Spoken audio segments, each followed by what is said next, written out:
আগামী জাতীয় সংসদ নির্বাচনে সেনাবাহিনীর ৮০,০০০-এর বেশি সদস্য মোতায়েন করা হবে বলে জানিয়েছেন স্বরাষ্ট্র উপদেষ্টা মোহাম্মদ জাহাঙ্গীর আলম চৌধুরী। এছাড়া পুলিশ, র্যাব ও বিজিবি সহ অন্যান্য বাহিনীর সদস্যরাও মোতায়েন থাকবে বলে জানান তিনি। সোমবার ঢাকা ৩ সংসদীয় আসনের তেঘরিয়া উচ্চ বিদ্যালয় ভোটকেন্দ্র পরিদর্শন শেষে এসব কথা জানান স্বরাষ্ট্র উপদেষ্টা।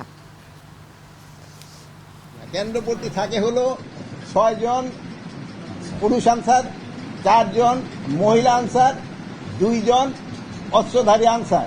এবার আমরা আনসার একজন আরো বাড়াচ্ছি ওই কি বলে প্রিজাইডিং অফিসারের জন্য। প্রিজাইডিং অফিসার অনেক সময় থ্রেটে থাকে, ওনার জন্য একজন।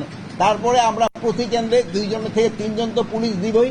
তারপরে আমাদের মোবাইল হিসেবে এবার জানেন অন্য সময় আমরা আর্মি 30,000, এবার আমরা প্রায় 80,000-এর উপরে সেনাবাহিনী নিয়োগ করব, নৌবাহিনী নিয়োগ করব, সেনাবাহিনী নিয়োগ করব, বিজিবি নিয়োগ করবে এবং র্যাব এবং অন্যান্য বাহিনীতে থাকবে। আইন শৃঙ্খলা বাহিনী পর্যাপ্ত পরিমাণ থাকবে।